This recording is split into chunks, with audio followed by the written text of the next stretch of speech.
unas imágenes que les voy a compartir ahora. Ya está. Ustedes pueden ver lo que yo estoy viendo. Sí, acá estoy viendo que sí están viendo. Si es que hay algún problema, ustedes me avisan por el chat. No hay ningún problema. Bueno, chicos, entonces. A ver, vamos a iniciar esta acá. A ver, vamos a cortar esta para explicar. Ya. Estamos en el año 900. 850 a 900, ¿de acuerdo? ¿Qué pasaba en el mundo? En Europa empezaban a hacerse más populares las invasiones de los bárbaros. Más adelante, un imperio muy importante empieza a expandirse. Desde Asia incluso llega hasta partes de Europa, el imperio mongol, al mando de Gengis Khan. También por esos años, el explorador Marco Polo, el explorador, uno de los exploradores más importantes de la historia, viaja hasta China. Hablamos de los años 1000, 1100, ¿verdad? Y también en Europa se vive lo que se conoce como la Edad Media, ¿de acuerdo? Mientras eso ocurría en el mundo, ¿qué pasaba en América? Recordemos que en ese entonces, en los años 900, 1000, 1100 después de Cristo, todavía Europa desconoce, desconoce pues que existe un continente al otro lado del Océano Atlántico, ¿no? Desconocen América. Pero aquí en esta parte del mundo ya existían culturas, civilizaciones, y había muchos eventos tan importantes como en el Viejo Mundo, como en Europa y como en Asia, ¿cierto? Entonces, mientras eso pasaba en el mundo, ¿qué pasaba en el Perú? Entraba en decadencia esta gran cultura que hemos hablado, ¿no? La cultura Wari, ¿de acuerdo? Recordemos que en Wari hablábamos de que nos encontramos en el Horizonte Medio. Wari fue una cultura tan grande que fue un imperio incluso, ¿cierto? Entonces, esta cultura, como abarcó mucho territorio y mucha influencia, llegó a, a ser considerada un horizonte cultural. Y por sus características políticas y militares se le considera un imperio, ¿de acuerdo? Que abarcó desde la costa norte hasta el altiplano, hasta la ceja de selva y hasta la costa sur, ¿verdad? Abarcó una gran parte del territorio andino, ¿cierto? Entonces fue considerado un imperio y a la vez un horizonte cultural. Así de importante fue esta cultura wari. ¿Qué pasó después? Como siempre pasa en historias de los Andes antiguos o historias del Perú antiguo, las culturas antiguas del Perú no terminaban desapareciendo en la mayoría de veces por guerras o por conflictos o por invasiones. Muchas veces las culturas del Perú antiguo terminaban pues porque había muchos fenómenos, como el fenómeno del Niño, terremotos, sequías. Entonces, como las culturas andinas antiguas o las culturas del Perú antiguo dependían mucho de la tierra, del clima, de la agricultura, eran muy frágiles y eran muy dependientes a los fenómenos climáticos. Y muchas veces, por los fenómenos climatológicos, estas culturas entraban en crisis, hasta desaparecían incluso. Tenían que emigrar, tenían que desprenderse de este sistema político en el cual se encontraban y formaban otro tipo de sociedades, ¿de acuerdo? Eso pasaba mucho en la historia del Perú antiguo. ¿Y qué pasó acá? En los años 850 hasta el año 900, entramos en una fase donde Wari empieza a entrar en decadencia. Los pueblos que estaban sometidos por Wari, por el imperio Wari, empiezan a buscar su independencia, ¿no? Ya empiezan a dejar de pagarles tributo a los Wari y empiezan a migrar y empiezan a desconocer el poder de los Wari, porque entramos en grandes catástrofes climatológicas, ¿de acuerdo? Y en la costa norte vuelven a surgir señoríos locales, ¿no? ¿Qué cosa es un señorío? Es una especie de estado pequeño, ¿no? lo que los españoles o los europeos llaman reinos, ¿no? Antes se llamaban reinos del norte, ¿no?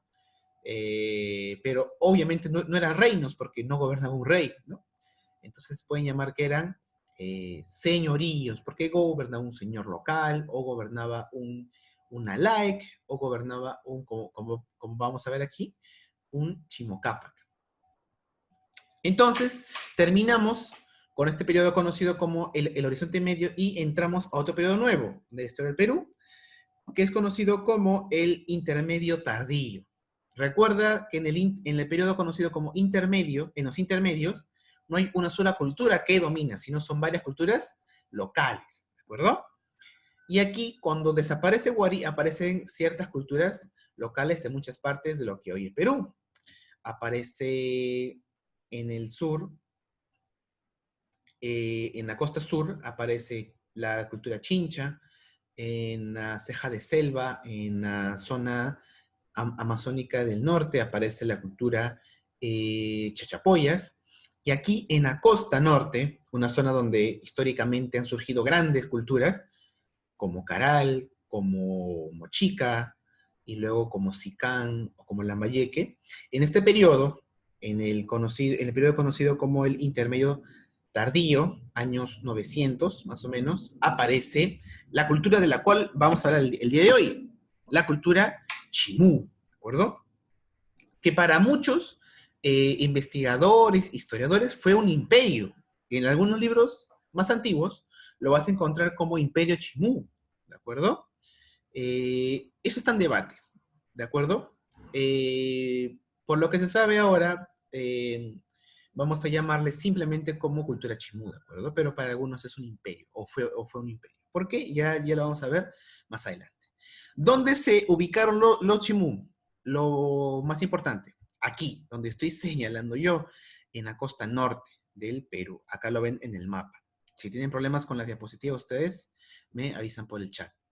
¿De acuerdo? Esta marca de aquí verde es todo el territorio que abarcaron los chimú, desde el norte de la costa peruana, ¿no? Su influencia llega a estar incluso hasta donde actualmente es lo que hoy es Ecuador, pasando por Piura, los valles del río Piura, del río Chira, y se centró pues en este territorio, lo que ahora pertenece a los departamentos de La Libertad y Lambayeque, y luego llegó su influencia hasta el valle de Casma, al sur de Lima, al norte de Lima, perdón. Todo este territorio fue lo que se conoció como la cultura chimú, ¿de acuerdo? ¿Cómo nace Chimú? Prácticamente es una fusión de las culturas anteriores que estaban en ese lugar. Eso se da mucho en la historia del Perú antiguo. Se fusionan las culturas y surgen otras nuevas. Y te puede parecer un poco raro lo que yo estoy hablando, que se fusionen culturas, pero eso pasa siempre, hasta el día de hoy. ¿Cómo se fusiona una cultura? Simplemente con la población. Cuando aumenta la migración en un lugar, con el pasar del tiempo, la cultura también cambia. Si mucha gente de otro lugar llega a una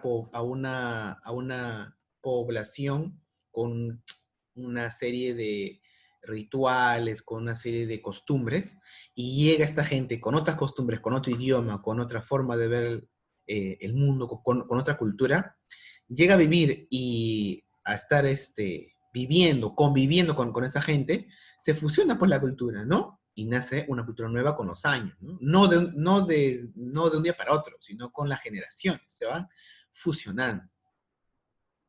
Es lo que pasó aquí en la conquista, ¿no? Estábamos con una cultura, una cultura andina, llegaron los europeos y con los siglos, pues, se fusionó. Y la cultura latinoamericana actual es la fusión de lo andino con lo occidental. Solamente aquí en el Perú somos una mezcla, ¿no? La cultura peruana actual es una mezcla de lo andino con lo español o occidental, ¿no? ¿Por qué? Porque tenemos raíces indígenas, ¿no? Tenemos apellidos indígenas, indígenas, ¿no? Tenemos costumbres muy antiguas indígenas, pero hablamos español, tenemos en su mayoría, nuestra cultura se basa en la religión católica, celebramos fiestas como la Navidad, pero sin embargo vamos a los Andes y hay rituales aún donde se celebra pues a la Pachamama, se hacen fiestas en conmemoración a la Madre Tierra y a una Virgen, a un santo. Es decir, es una mezcla de lo andino con lo europeo. Y eso se da siempre, chicos, en muchas partes del mundo. Y en la antigüedad, en el Perú, no fue la excepción, se fusionaban muchas culturas. ¿Por qué? Porque las poblaciones migraban, por la migración se dio esta fusión de culturas. ¿Y qué culturas se fusionaron? Culturas como Lambayeque y Sicán, que estaban pues habitando en las regiones de lo que antes fue Moche. Esas poblaciones se fusionaron con los Wari, ¿de acuerdo? Que llegaron ahí. Cuando terminó toda esta hegemonía Wari, esta región ya empezó a tener su cultura y a iniciar con una cultura independiente. Ahora, hay dos formas de explicar el origen de la cultura chimú. Hay un origen mítico y un origen arqueológico. Es decir, un origen mítico y un origen real, un origen científico que se puede comprobar, ¿de acuerdo? ¿Cuál es el origen mítico? Según una leyenda, a la costa norte del Perú, hace muchos siglos, en un barco con una serie de marineros y soldados y ayudantes, llegó un general, llegó un ser que era prácticamente un semidios, conocido como Takainamo. Este personaje llegó desde el mar, desde una tierra muy lejana, hasta las costas nortes del Perú. Llegó, se asentó en esa población y civilizó a la población. Les enseñó muchas cosas. Les enseñó a trabajar la tierra, les enseñó a construir, les enseñó a adorar a sus dioses. Y este personaje fue el fundador de esta cultura. Y sus descendientes fueron conocidos como Chimo Cápac, ¿de acuerdo? Este mito, el mito de Takainamo, es el que da el origen a la cultura chimú. Pero es un mito, como les he explicado, ¿no? ¿Cuál es el origen real? ¿Cuál es el origen histórico, arqueológico? Es lo que yo te he explicado, la mezcla de las culturas locales anteriores, ¿no? Como Moche, y luego, posteriormente, ¿no? Como Lambayeque, Sicán, eh, se fusionaron pues con la llegada de los Wari y luego se transformaron con el tiempo en una cultura nueva conocida como la cultura Chimú, ¿de acuerdo? Acuérdate, con las fusiones surgen las nuevas culturas, las nuevas sociedades. Y lo que vemos aquí en imagen es una representación o es una recreación muy interesante de cómo pudo haberse visto un jefe local de la cultura chimú, pues, ¿no? Muy probablemente el vestuario se basaba, pues, en la representación de Takainamo, ¿no? Como una forma de hacerle rendir eh, homenaje, ¿no? Con sus tocados de plumas, ¿no? Muy elaborado, muy distinguible, ¿no? De otras culturas. Recordemos, pues, que nuestro pasado es indígena, ¿no? Es un jefe local indígena que vemos aquí eh, representado. ¿De acuerdo?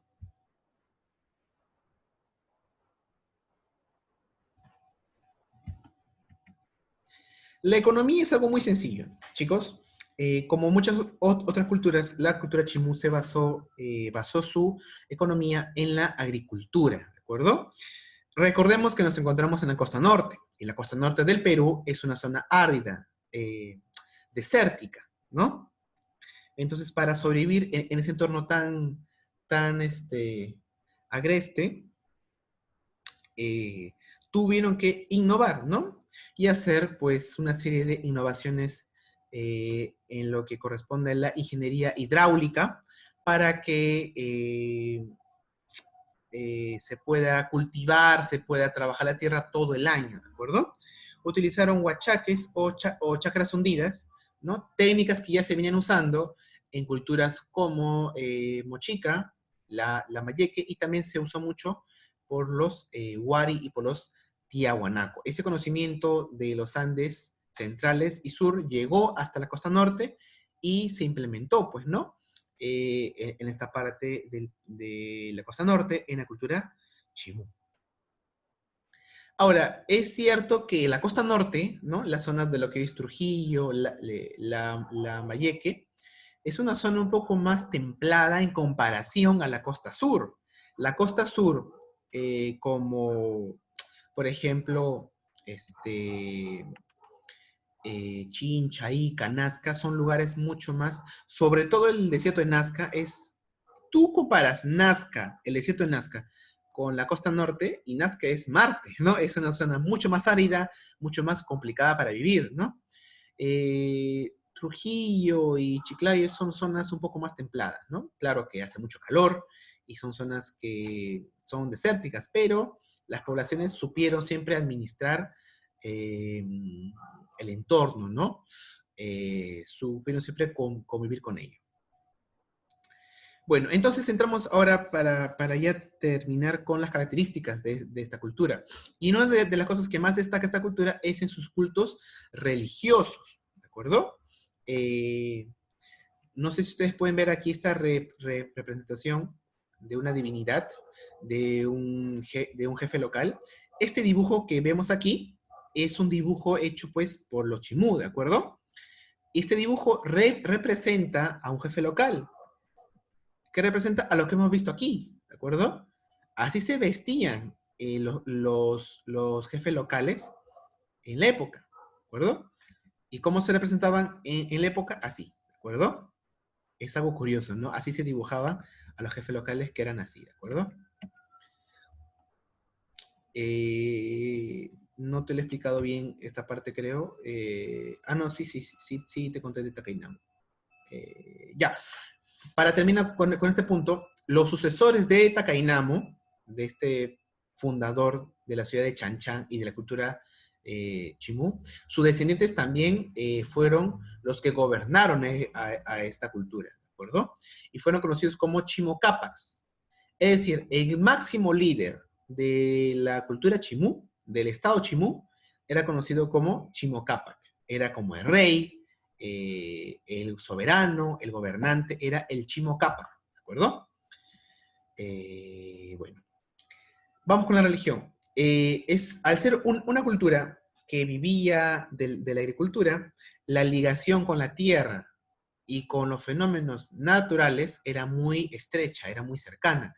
Es decir, ellos dependían de las fuerzas de la naturaleza. Por lo tanto, le rendían culto a estas mismas fuerzas para que todo les vaya bien, para tratar de mitigar y tratar de tener controlado a lo que ellos creían que era pues la naturaleza. Es decir, ellos veían una lluvia muy fuerte o un terremoto, y ellos asumían que eso se provocaba por los dioses.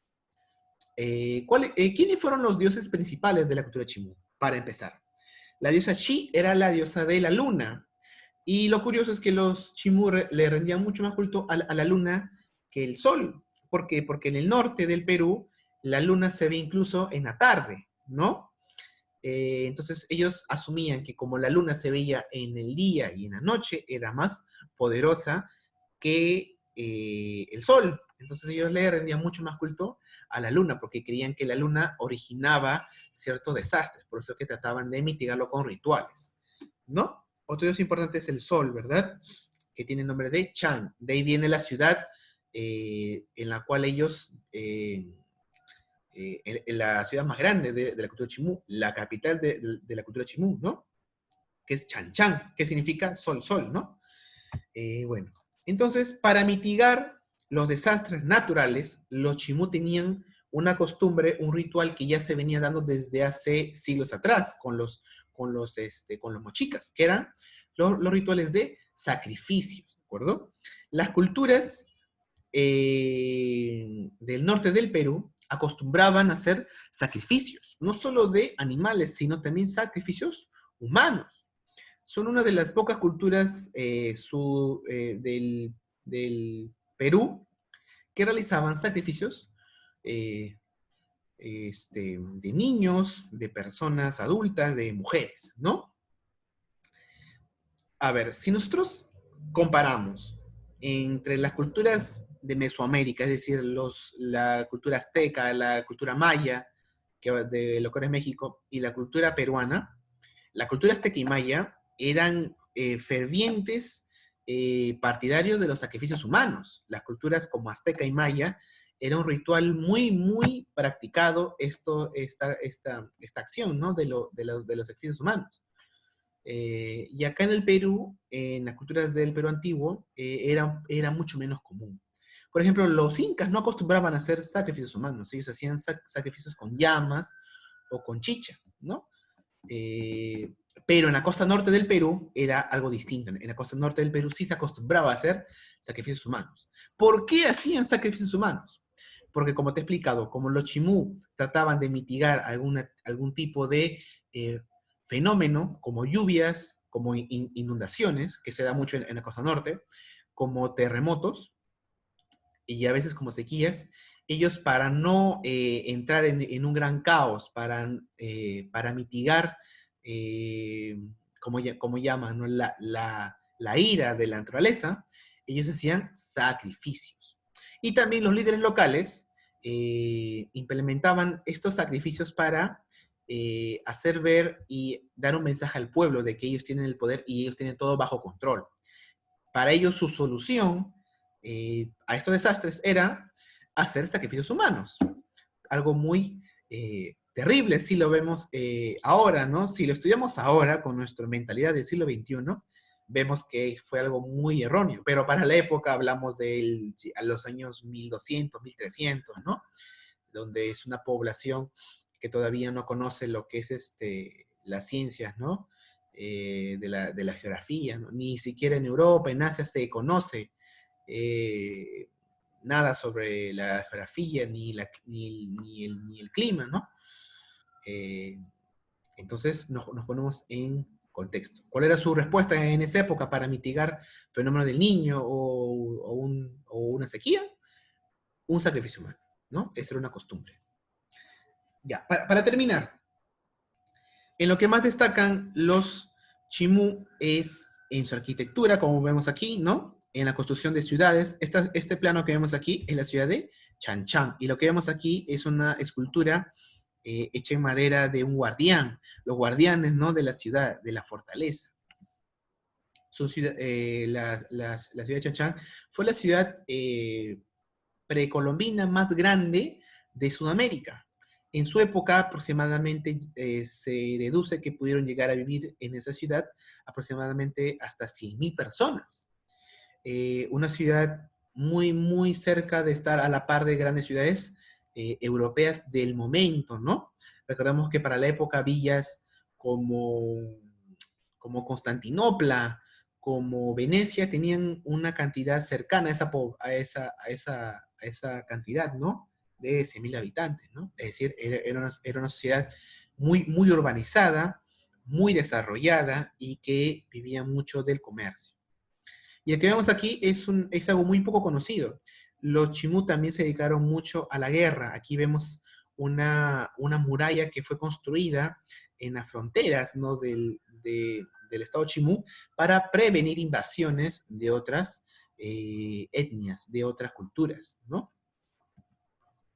En la cerámica, pues, destacan las cerámicas monócromas, ¿no? No tienen muchos detalles en comparación con sus antecesores como los moches, ¿no?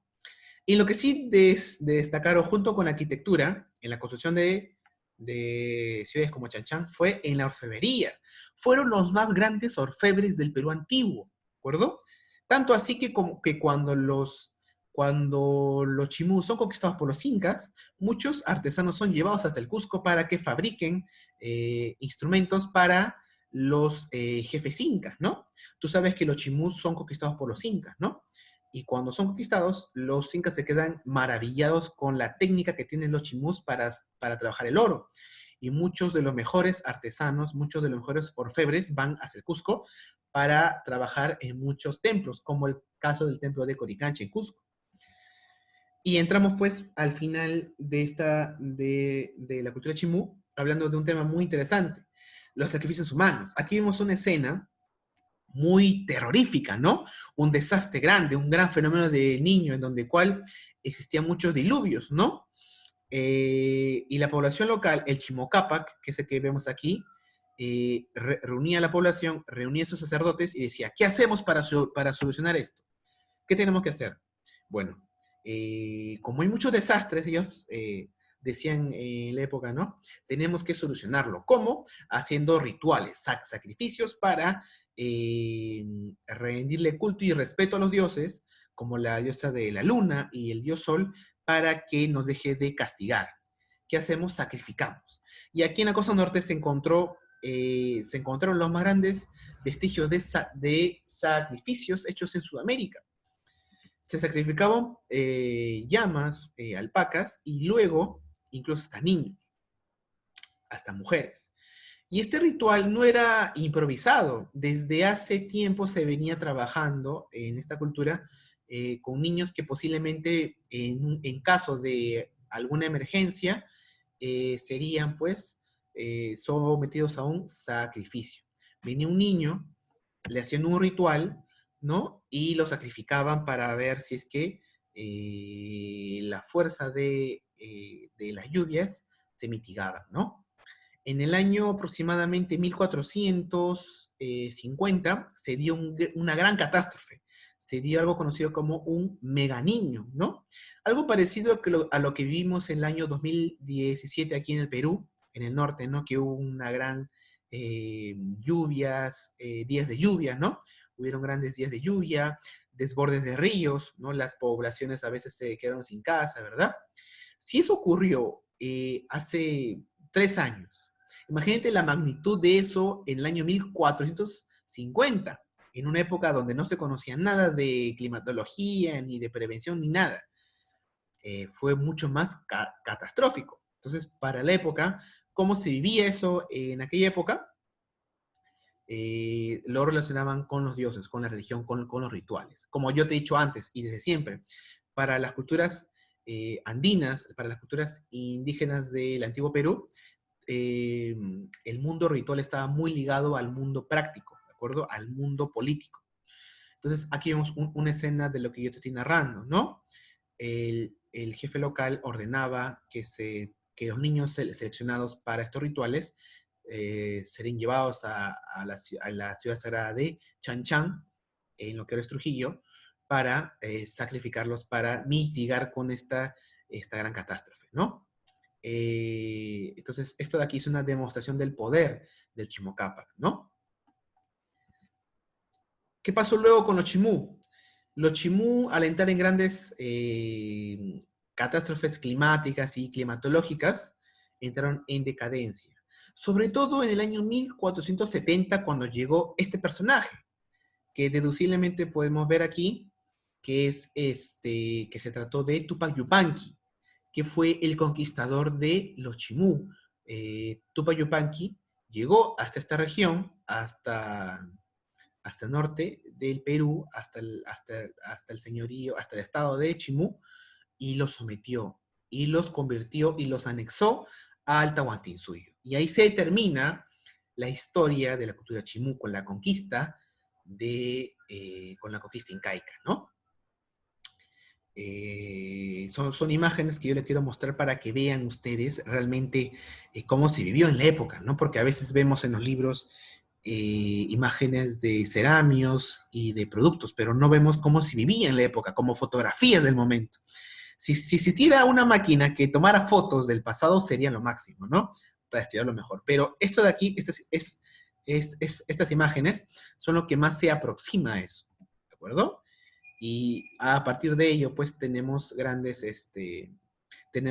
mejores interpretaciones de lo que pasó en esta parte de lo que ahora es el Perú.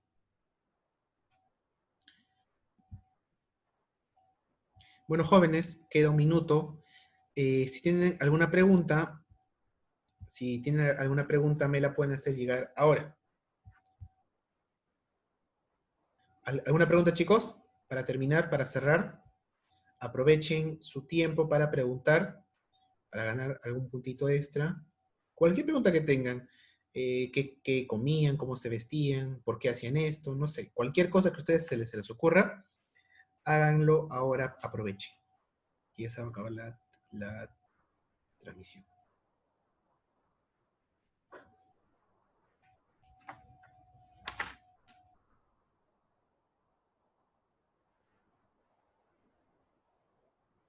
Es curioso ver siempre que catástrofes pasan en todo momento de la historia, y lo curioso es ver cómo reaccionaba cada población en cada momento de la historia, ¿no? Es muy increíble ver eso. Cómo se vivió el fenómeno del niño en 2017 y cómo se vivió el fenómeno del niño en el año 1450, ¿no? ¿Te imaginas si hubieras vivido en esa época, a ti te hubieran realmente sacrificado de repente, ¿no? A la diosa Chi o al dios Chan, ¿no? Pero así evoluciona pues la sociedad. Bueno, jóvenes, eso fue todo por hoy, si no hay preguntas. Nos vemos el día miércoles para Historia Universal. Espero que les haya servido bastante. Y nos vemos el día miércoles. Hasta luego.